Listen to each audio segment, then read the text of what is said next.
거룩한 도성인 예루살렘의 회복과 성전의 회복이 이루어지게 된 이스라엘은 이제 세밀한 부분까지도 하나씩 회복되어 가기 시작했습니다.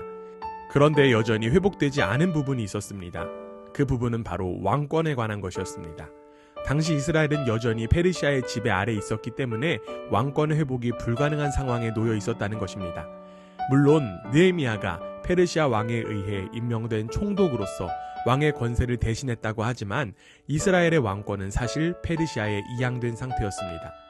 이러한 상황 속에서 회복을 이루어가고 있던 유다 공동체는 제도적으로 미비할 수밖에 없었을 것입니다. 느헤미야는 먼저 예루살렘에 거주하는 레위 사람들의 감독으로 우시를 세웠습니다. 여기에 우시에 관한 설명이 부연되는데 그는 하나님의 집에서 예배드릴 때 노래를 맡은 아삽 자손들 가운데 하나였다는 것입니다. 우시에 관한 정보는 두 가지 의미를 부각시킵니다. 먼저 우시가 노래하는 자들이었다라고 하는 사실은 하나님께 찬양하는 일이 너무나도 중요하다는 것을 의미합니다.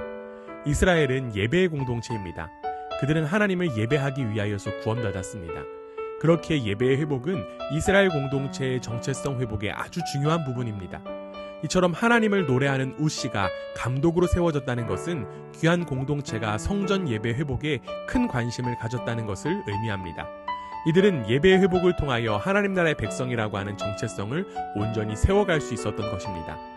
또한 노래하는 사람이었던 우시가 감독으로 세워진 것은 다윗 왕의 전통을 따르는 일이었습니다. 이스라엘 왕국의 가장 위대한 왕을 꼽으면 바로 다윗입니다. 다윗이야말로 하나님의 마음에 합당한 자였기 때문입니다.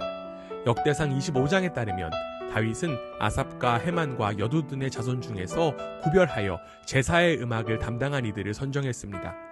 그러나 이러한 전통은 오랜 포로 생활로 인하여 끊어질 수밖에 없었습니다. 느헤미야는 이 끊어진 전통을 다시금 세우려고 한 것입니다. 즉 다윗 왕권의 정통성에 따라 이스라엘이 회복되기를 원했던 것입니다.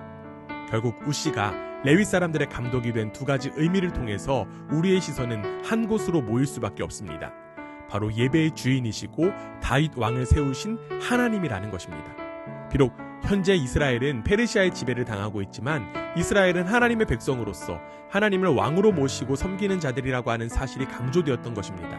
하나님 나라의 왕은 오직 하나님밖에 없기 때문입니다. 또한 유다의 아들 세라 자손 중 부다히아는 왕의 수하에서 백성의 모든 일을 담당하게 되었습니다. 여기에 나온 왕은 페르시아 왕을 의미합니다. 부다히아는 페르시아 왕이 유다 백성의 고문관으로 임명한 자로서 왕실 조언자와 같은 역할을 감당했습니다. 그러나 우리는 여기서도 왕이 단지 페르시아 왕을 의미한다는 것만을 바라보아서는 안 됩니다. 느헤미야서 맥락을 통해서 보면 페르시아 왕마저도 친히 움직이시는 진정한 왕이 계시다라고 하는 사실을 우리는 확인할 수 있습니다.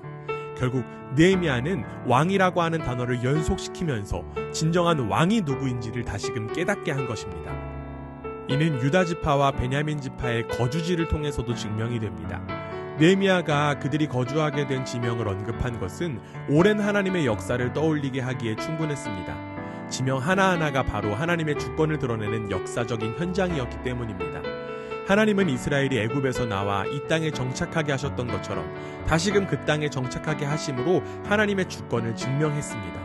하나님 나라의 가장 중요한 관점은 주권이 누구에게 있느냐는 것입니다.